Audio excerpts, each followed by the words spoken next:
some of the topics that I had prepared here. Let's see if we can get this to advance. There we go.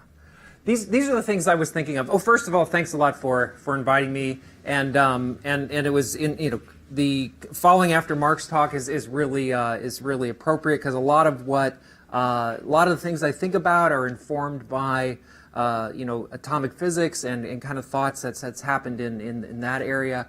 So it's relevant to how I have been thinking about these things. These are the topics that I wanted to at least touch on, and some of them are ongoing experiments, some of them are harebrained to some level, right? So we'll kind of go dive into this way. So I wanted to let you know where we are on our mechanical experiments and what level that field has gotten to, and some ideas, some speculation that I wanted to throw out there that hopefully would inspire some people to think about things. And the bulk of the talk, I wanted to talk about superfluid devices, kind of hand-sized superfluid devices, and with collaborators like Swati Singh, we have looked at, could this possibly detect gravitational waves from pulsars, so continuous wave gravitational waves, and also here at ITAMP with Igor, we've also talked a lot about, could you use this to try to look for fundamental length scales in physics, so like below 10 to the minus 18 meters down to the Planck scale, is there some effect that could be looked for in optomechanics that would tell you that there's no meaningful physical length below that? And I probably won't have time to get to this, but I just wanted to mention it here, is that we're starting to look back into superfluid interferometers, and this has to do with developing a new kind of Josephson junction for helium. And when you have these kind of matter wave interferometers with helium, you could start to think about really sensitive gyroscopes, and that has possible like lens Thirring kind of directions. That's at least what people have thought about over the years. But I probably won't have time to get there. So these are the people who I talk with to think about these things. So Swati was here at ITAMP. Now she's at Williams. Igor's still here. Swati has led a paper that's on the archive right now describing gravitational wave detection with just an acoustic resonator of superfluid.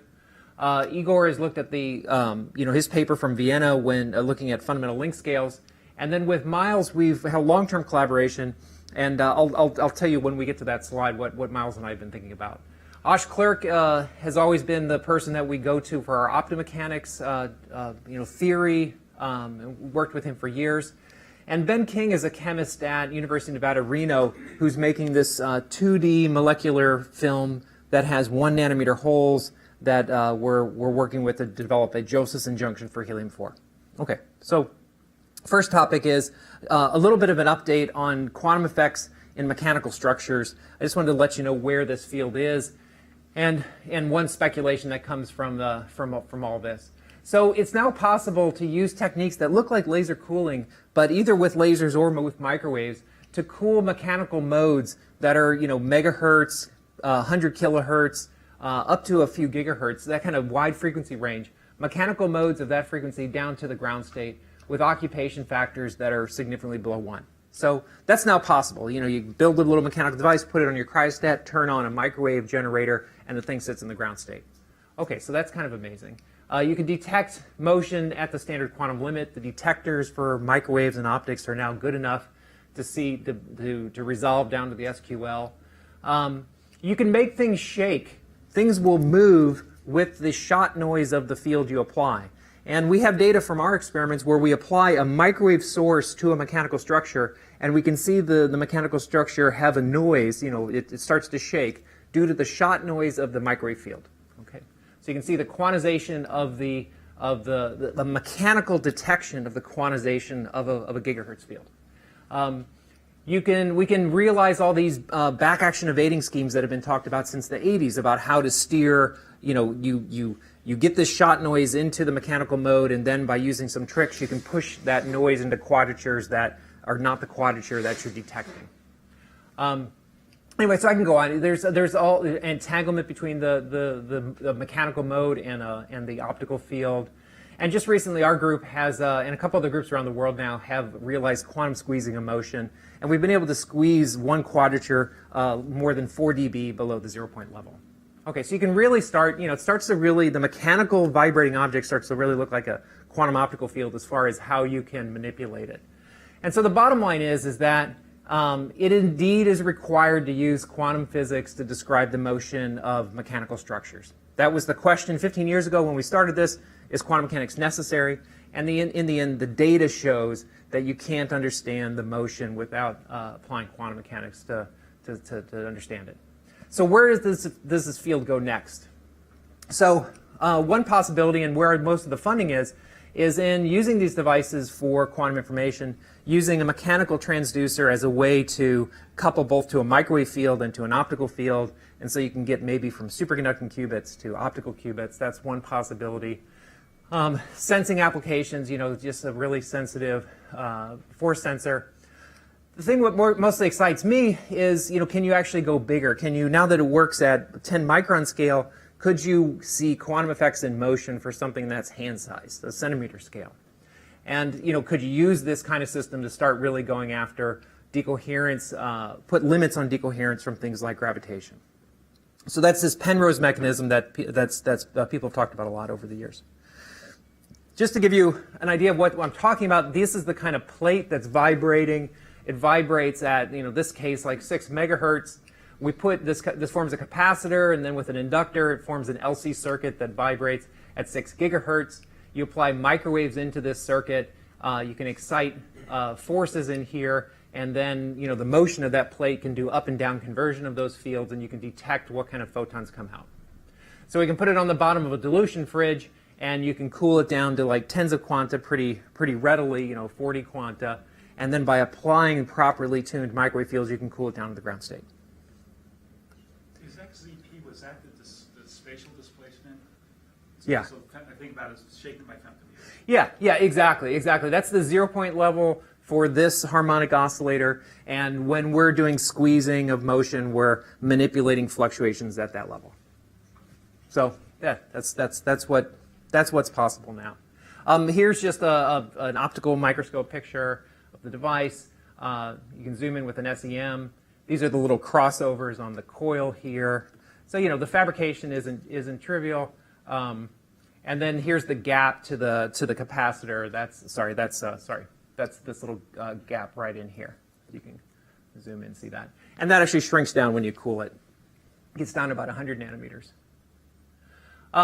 Optomechanics. So there's two oscillators. There's a mechanical oscillator. There's an electrical oscillator. So there's the electrical oscillator, H star omega C. That's the cavity. It gets shifted by the displacement of the capacitor. So there's just a simple shift in the frequency. And then here's the mechanical oscillator here. So that's optomechanics. And then as you apply microwaves into this circuit, you can either absorb or emit mechanical quanta.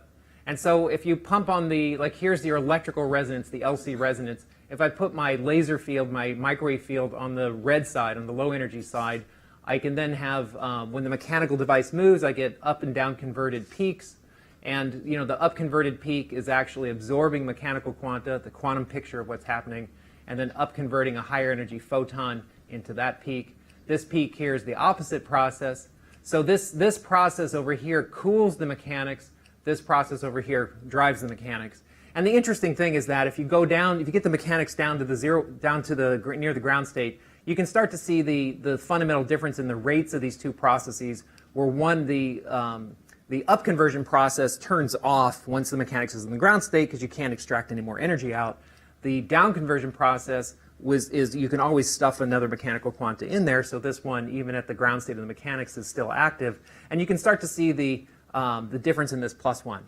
And so just a tempest in a teapot, there was some early measurements of this +1 in optomechanics, and people were excited to see that effect. And then they largely misinterpreted where the +1 was coming from. Is it coming from the uncertainty principle of the mechanics, which was what everybody wants to say, or is it coming from the quantum fluctuations of the electromagnetic field? And it turns out that there's some subtle physics that, depending on how you do the detection, if you detect photons coming in out of your device, or you do a linear measurement of the optical field, the interpretation of the +1 changes. And it's one of these weird things with quantum mechanics, like how you do the measurement changes what you're determining that you're seeing. The output fields look similar, but the actual interpretation of where the +1 comes from changes. And so if you do photodetection like Wineland did back in the 80s with his trapped ion, if you do photodetection, the +1 comes from the uncertainty principle in the mechanical element. If you do linear detection like we do, or if you do heterodyne on your optical field, the +1 is actually coming from the shot noise of the electromagnetic field and the mechanical element just responding to the shot noise and causing an interference which eats a hole in the noise or adds to it. So it gets complicated. But anyway, we wrote a paper about that. It made some people mad, but whatever. Yeah. But it's interesting. It was interesting that the interpretation changes depending on how you do the measurements. That's what we didn't understand as a field. So this is what kind of data comes out of this. So here's the mechanical occupation versus how strong you drive with your microwave source, your laser. And so you start off with tens of quanta in your mechanical field, and then as you turn up your laser power, your microwave source, you start to cool the mechanics. And then eventually your cavity, in our case it's a microwave circuit, starts to become occupied due to dielectric fluctuations causing upconversion. It's some noise process in our device. Eventually the cavity starts to have finite occupation, and you start to see these two eventually lock together. So there's a minimum in the occupation of the mechanics, and in this case it's the lowest point that we see is around 0.3 quanta in the mechanical device. So it's pretty cool. You know, you can take a device and put it on a fridge and apply microwaves and cool it down to the ground state like this. Okay, so then this back action evasion scheme, so instead of just applying one laser tone, one microwave tone, you can apply two properly detuned tones, and you detune them exactly by the mechanical frequency. So the field inside the cavity is now beating at the mechanical frequency, and it gives you a single quadrature detector, a phase-sensitive detector. Okay, so it's not a surprise. And it was well known in the field since the 80s that from the experimentalists, they understood that this helped you avoid the noise of amplifiers that injected noise into your circuit. It actually steered those forces that it generates into quadratures you can't see.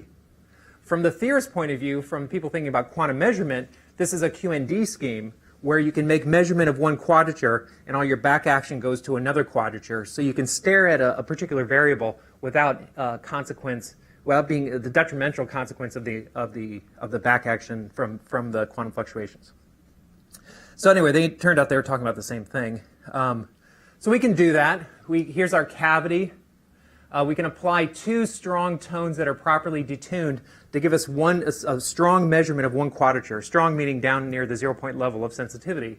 We can apply two other tones here, the blue ones, that are weak, that have minimal back action, and we can scan their relative phase so we can actually study the fluctuations in any quadrature. And we apply a fifth tone just to kind of cool the device and broaden it. It keeps the frequency stability. There's a little bit of frequency jitter of these mechanics. It makes that less relevant if it's a little broader. So with a microwave source, a vector kind of source, you can just ask for all these tones, right? It's really, the digital modulator in there is so powerful that you can just ask for, with one source, many possible tones like this. It's really great. So here's the fluctuations that we see from the strong tones here. And that's the red here. That's the quadrature that we're looking at with really a lot of intensity. And if this is working properly, we should see back action into the orthogonal quadrature. And that's essentially what you see. You see, if you scan around these measurement tones, you see the fluctuations 90 degrees off either direction have much bigger fluctuations than when you're staring at the same direction, the same quadrature. So the back action indeed is steered into the right direction. That's a classical effect. You can write down classical physics about how that works, so that it's not a big surprise.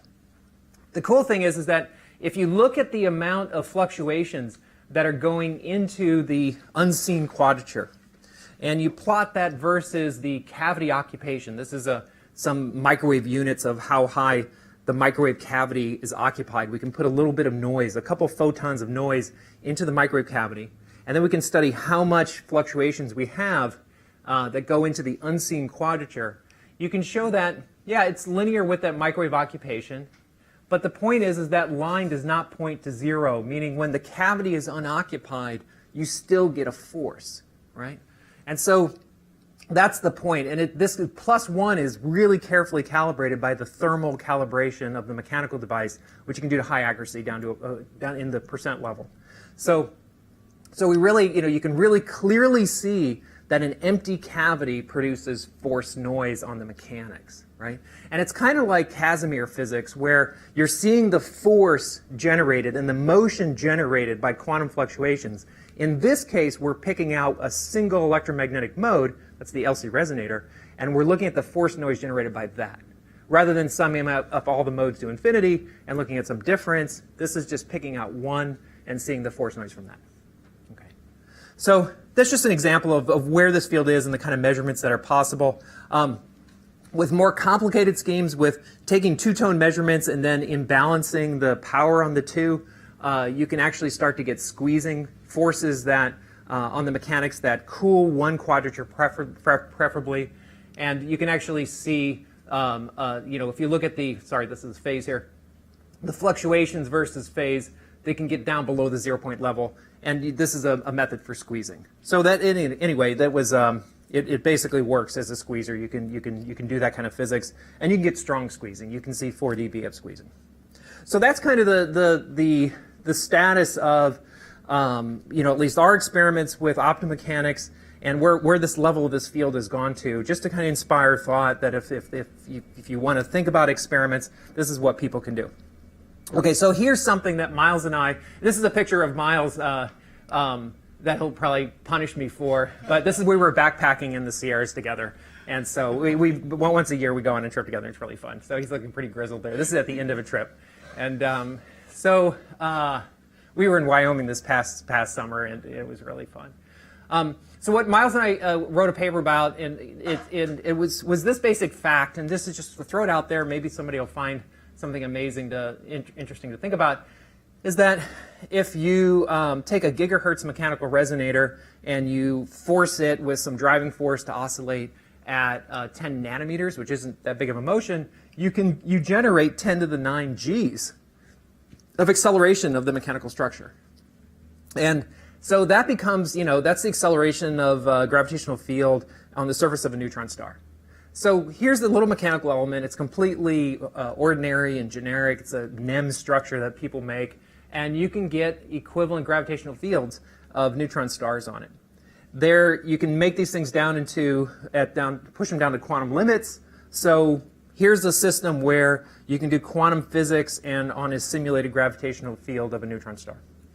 So what do we do with that? I don't really know. And what kind of interesting questions could be addressed with that? I just wanted to put it out there. Miles and I were thinking about various kind of phase shifts that are possible with it looks like relativistic twin paradox kinds of things. But I bet you there's other kinds of things that we could be looking at. So anyway, just wanted to put that out there. Okay, so that's where optomechanics is on small, like 10 micron scale kind of devices. So once I got to Caltech in 2009, I started to think about, well, how would we go bigger? What would we do to go to something hand size? And I was largely thinking about, I looked at the old literature, for Brzezinski and the gravitational wave guys. It's like, oh, Sapphire. Sapphire has mechanical Qs of 1 billion at low temperatures, and it has electromagnetic Qs 1 billion, 10 billion. So this is like perfect material. So this is what we should be working with.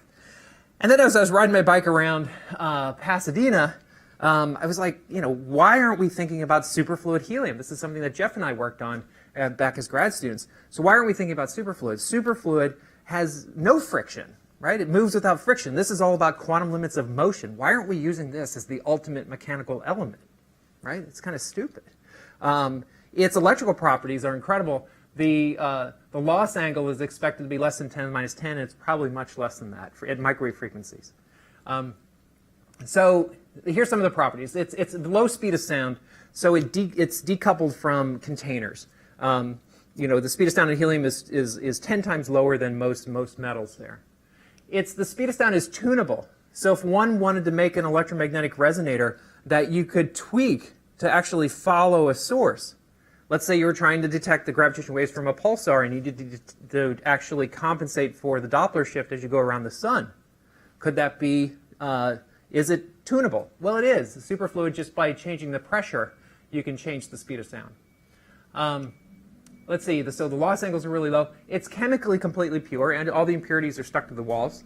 And isotopically, one can get concentrations. We have a bottle of 10 to the minus 1 part in 10 to the 10, all helium-4, just an impurity of helium-3 of 1 part in 10 to the 10.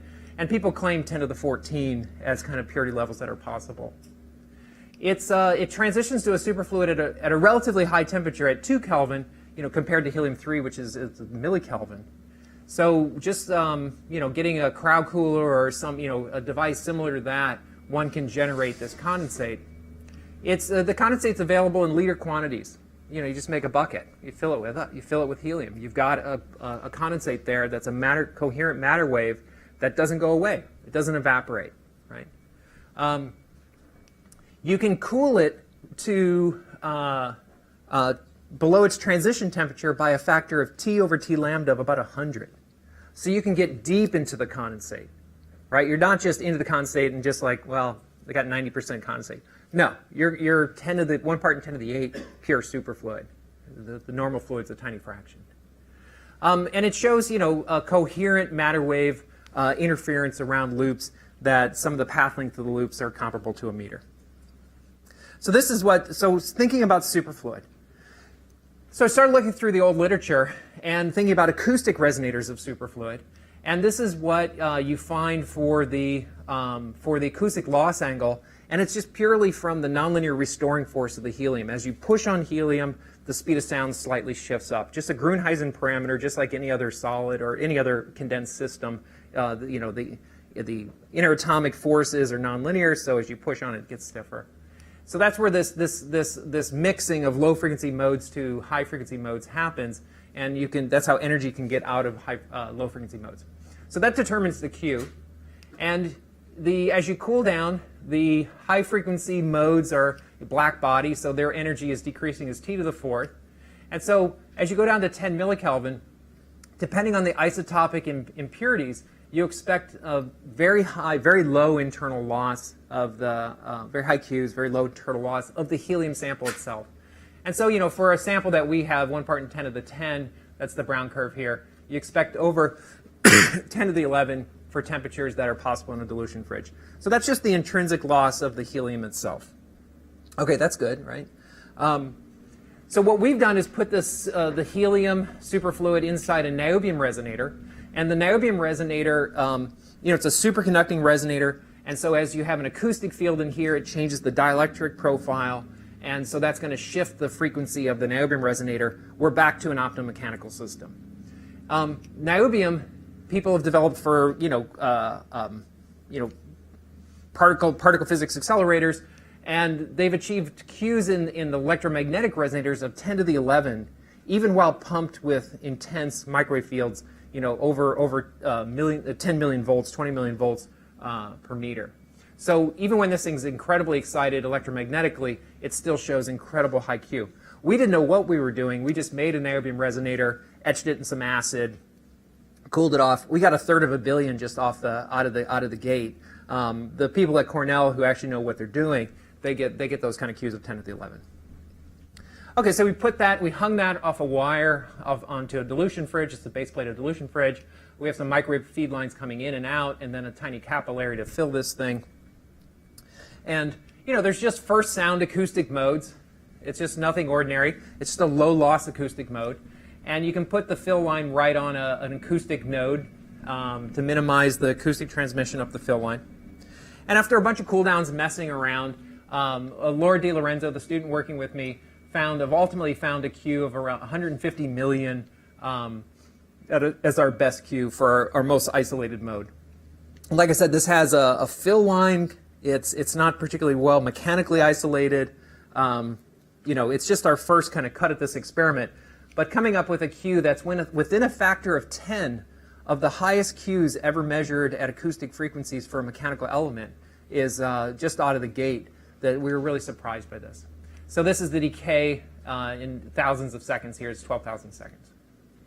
Here's the Q of a couple of these different modes versus temperature. Sorry, the quality is poor. I didn't realize it was that bad. Here's that T to the 4th law. This is where we expected the helium-3 losses to come in. So it seems to saturate somewhere near there. We tried emptying the cell and putting in pure helium into the cell, the part in 10 of the 10, and it didn't make an improvement. So maybe we just didn't empty it well enough or some issue there. But it's suspicious that it's right on where we expected the helium-3 impurities. So we could use a pure sample. Hopefully this line would go away. And then cooling the sample, it's just a matter of putting a valve on the cell to limit the heat leak down to the helium. Okay, so that's kind of the system that we're playing with. It's really crude. It's really simple. It's very related to a Weber bar, but it has some advantages. For one, it's tunable. So you could really try to keep up with any sources. So we've been thinking about pulsars. And so, like here's some examples. Like here's the Crab pulsar, right? It's 6,000 light years away. It's a 20-kilometer radius, and it spins at 30 times a second. And it clearly has some electromagnetic access that's blinking at us. That's why we can see it blinking. And it's thought that there should be some mountain of material that is pulled away from ways from spherical symmetry, and that thing's whipping around, and that should be the source of gravitational waves, is the non-spherical part that's spinning around like this. So you start looking into pulsars, and this is from the paper that Swati and Igor put together on this kind of proposal to detect gravitational waves with a cup of superfluid. And so here's various pulsars. There's the frequencies, from 600 hertz, 500 hertz here. The gravitational waves are at twice that frequency. Let's see. This is the spin down rate. This is how fast you can see that it's spinning down. The distance. This here is if you assumed that the spin down was all from gravitational wave radiation, this is what you would think would be the strain field here at Earth. Okay, so it's got to be, the strain field has to be less than that. That's considered to be an exaggeration of how big the field could be. It's expected to be much less. The spin down is expected to be caused by electromagnetic radiation, but this puts a limit on it. So these are the kind of fields that you'd like to detect for these pulsars. This is the limit on the strength of materials of the neutron star, giving current models of strength of nuclear interactions, how big the strain field could be before the star would rip apart. Okay? So depending on which one is smaller, that determines the limit for what you'd expect. Here's how well LIGO has done to look for these pulsars, and they're at the 10 to the minus 25 level. Here's what we think we could do with various designs of superfluid detectors that are kind of hand size, big hand size, like this kind of scale. Okay. And so, but the parameters are tough. This is like cooling it down to millikelvin, achieving acoustic Qs of 10 to the 10 or 10 to the 11. So you can go back through the old literature and you can actually compute what you'd expect for look at the quadrupole moment of the helium detector for various acoustic modes, various vibrational modes, and start to come up with some estimates of what you'd expect for the strain sensitivity. And so, depending on the acoustic Q you expect strain sensitivities of 10 to the minus 25, 26. And largely this work or this thought came out of people asking. I was thinking of doing just quantum mechanics with the helium resonator, and people would ask, could you detect gravitational waves? And my initial reaction was like, that's really a silly kind of question, because the mass of this thing is so small, there's no way that it's going to couple to a wave like what was detected with LIGO. But then you start looking at scratching the surface a little bit, you start looking at it a little more, and you realize, oh wait, there's these sources that are continuous wave that are constantly spinning. So for a low mass device that's high Q, something like this could be useful, right? So it's a really narrow band detector that you would then try to follow a source. So this is what Swati and Igor came up with. Here's the strain sensitivity versus time. There's advanced LIGO. You can basically come up with something comparable if you're willing to go something like hand size. Okay. So it's 30 minutes. I got just a couple more slides. Is that okay? Okay, good. Anyway, so that's all I have to say about gravitational waves with detection with helium-4. It's a Weber bar detector that's tunable. It's really high Q, and it's cold. It's now known that the microwave amplifiers work at quantum limits. So you put all this together, and you start to have a device that looks like you could go after some specific sources that's just within range for some specific sources. Another possible thing to do with a device like this, so if you have a mechanical structure, the mass starts to get big, you can try to couple to gravitation. But as the mass gets big, also the uncertainty principal width of the mechanical mode gets small. And for this kind of device that's kilogram scale, you're talking about 10 to the minus 18 meters in that kind of range. And so what Igor had thought about before he got to Harvard here with a group in Vienna was looking for, is there any way to use optomechanics to try to search for physics that's happening maybe down at the Planck scale, where it's putting limits on the physical, what meaningful physical sizes are possible. And what those guys had come up with is that there's what's called a deformation of the commutator. So the uncertainty principle gets messed up if there's this kind of physical limitation to the size of space. And there's a whole bunch of different proposals. They're kind of conjecture. Nobody really knows what's a reasonable thing. This is one example where this beta here, if beta is 1, then it's the Planck scale is actually the physical limitation. If beta is something bigger, then it's that many times the Planck scale. Okay. And so in the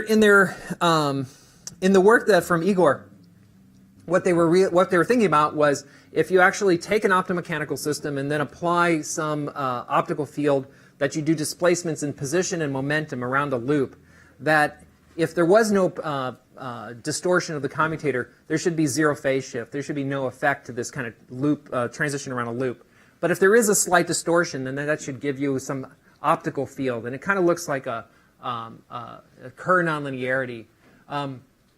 So you can look at their estimate for this phase shift and start to, there's the mass of the detector. That's why a high mass detector is a good thing. This is the strength of the optical field for this big displacement. Lambda is the optomechanical coupling parameter, just how much frequency shift is given for a displacement. And so you can look at, like, say, our particular sample, a kilogram kind of helium device. It would take optical pulses of 10 to the 17 photons into this device to get down to have resolution that's close to the Planck scale. And it's really surprising that physics down at that small of a length scale could become observable by looking at something that has its uncertainty principle at 10 to the minus 18 meters. If you just wanted to make improvements to where the state of the field is, you would only need optical pulses that are 10 to the 8 photons, and these are microwave photons. Superconducting resonators their power handling is up at like 10 to the 23 photons. So these kind of numbers of big optical fields in here are well within the power handling of a microwave resonator. Anyway, the point is that there's more to do with a hand-sized helium device that you can manipulate at the quantum level, the motion of this thing down at the quantum level. It looks like there might be some gravitational wave physics that you could go after. There's some interesting search for fundamental length scales. You can certainly make improvements to where knowledge is. Right now, the best measurements for this fundamental length scale physics comes from, I would have thought like LHC, you're crashing two things together. But it turns out that both the LHC and things like LIGO and that are right at 10 to the minus 18, 10 to the minus 19 meters. And so with an optomechanical system on a dilution fridge, you might be able to push significantly below that, which kind of is a surprising thing. Okay, I'll say just one last thing, and then we'll just call it quits from there. I just wanted to mention that the thing I'm most excited about these days in the lab is actually going back to stuff that Jeff and I were working on back in Berkeley. And it's to try to make a really good Josephson junction for helium-4. And helium-4, I don't know if you know much about it, but its coherence length, if you bring it up to a wall, the condensate grows up to its full value in about 1/3 of a nanometer. And so trying to make a constriction that acts as a junction, you need an atomic size hole. And so what we did at Berkeley is we would have little pinholes, like 100 nanometer pinholes or maybe 50 nanometer pinholes. And we would push superfluid through it, and maybe there'd be quantized vortices that come out of this thing, and we'd look at those. Later, people got really close to the lambda point, where the coherence length grows, and you can make a Josephson junction for helium-4 by getting really close to the lambda point. but you have no condensate. So you can see this Josephson physics. You can write papers, you can write Nature papers, but if you're trying to build a sensitive interferometer, it's not a great place to work. It's not a great place to do it. And so ever since I left Berkeley, I've always kept my eye on this field of like, so how do you make a really good junction? And I'll just flip through a couple slides here. So when graphene appeared, I was like, aha, this is it. I'm going to suspend a graphene sheet. I'm going to put helium on either side. There must be some quantum tunneling rate through graphene, you know? Well, it turns out it's exponentially suppressed WKB, e to the minus 300, because the barrier is like 20 electron volts. And so, you know, I was just like, you know, this is crazy. And it's so sad that this does not work, right? It's just like if life were... And so then I started looking at other atoms, you know, 2D chalcogenides with bigger atoms. Carbon is a small atom, 142 picometers. Most atoms are bigger. And so the holes between the atoms are going to be bigger for these bigger atoms. So I looked at like molybdenum. I asked a person who can do DFT calculations what the barrier would be to push a helium atom through moly-D. And it's 5 electron volts, so it really doesn't help you much. So, okay, this is just not going to work. Just keep thinking about it. Then just looking at Nature, I saw that from a chemist, it's Ben King from the University of Nevada at Reno, knows how to make a 2D molecular sheet that starts off with precursor molecules that look like this, little propellers, and then you spread them on water, and they will self-assemble, the little arms will overlap, and it'll self-assemble into a honeycomb. If you apply light, you can photopolymerize it, so you get covalent bonds between these here. And the pattern that the unit cell looks like this here, and then repeated, you can stack these layers. This has a pore of about a nanometer, right?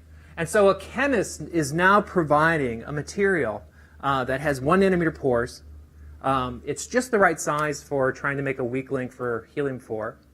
And he can suspend it across 20 micron little TEM grids. So we have this sheet of material in the lab now. And what we're doing is the world's simplest thing. We've got that material there. We got helium on either side.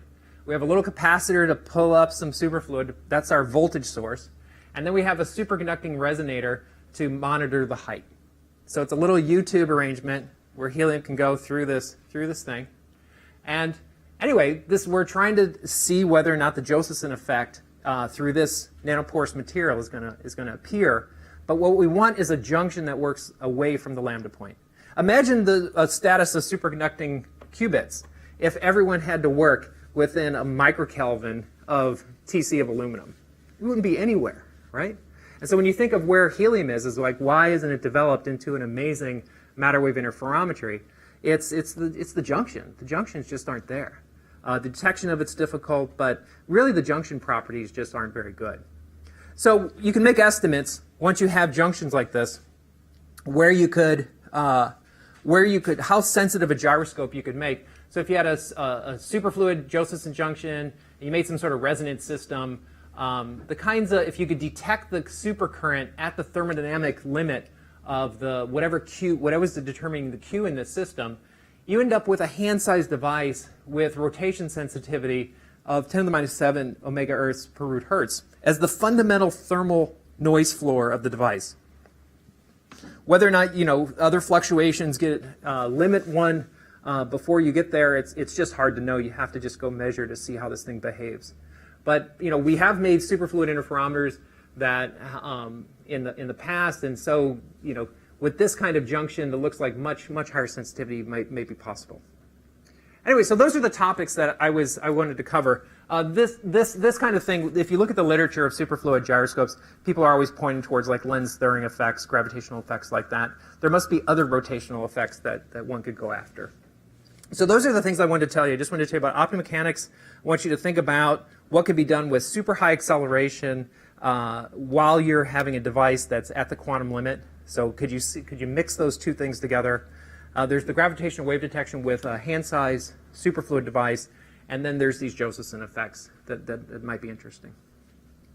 So, thank you.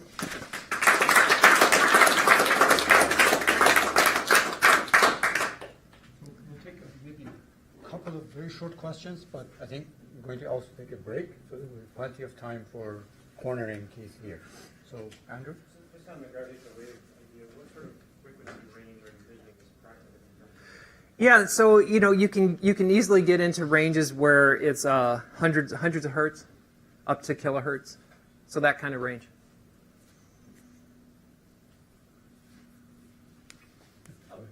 So in some of the early speculative literature from neutron interferometry, they proposed an experiment where you measure the gravitational field of superfluid helium with a neutron interferometer. Huh? Have you done anything? No. Thinking about No, that? I'd love to hear about that. Yeah. Yeah, I mean, Yeah. my personal feeling is probably there's not a lot of great physics there, but Yeah. I'd love to be wrong because that'd be a cool experiment. to do. So what were they thinking? What was that? Somehow the condensate was somehow different? Yeah, Is that the I think idea? That's the essence of the thing. Right. But if you could get to a point where the momentum fluctuations of the helium or something gave you correction, GR corrections that could be picked up by the Huh. An atom loop or something. Huh. Like, Interesting. I'll look into that. Yeah, that's interesting. Yeah. So, John is giving a talk after the break, but he's going to also have a question. So, no, go ahead, make it a quick So question. yeah, just quick. So I worked on an experiment with 10 to the minus 14 helium-3 impurity superfluid liter quantities.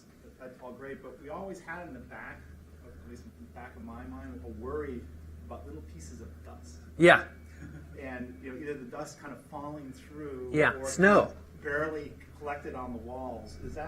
How does that come into? I don't know. gravity? I really don't know. I mean, what I worry more about in this kind of physics is the role of quantized vortices wandering around. Because you cool down a sample, you could have vortices threading this thing, and when they move, they can extract energy out of flow.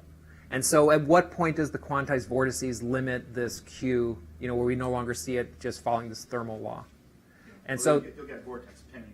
vortex pinning, but those loops can grow and stretch as flow goes by. I mean, that's the physics that Jeff and I were looking at years ago, was these vortices blowing out of holes and sucking up energy from flow. So yeah, I don't really know. I mean, presumably one could make a really clean, a UHV really super clean thing. I don't know.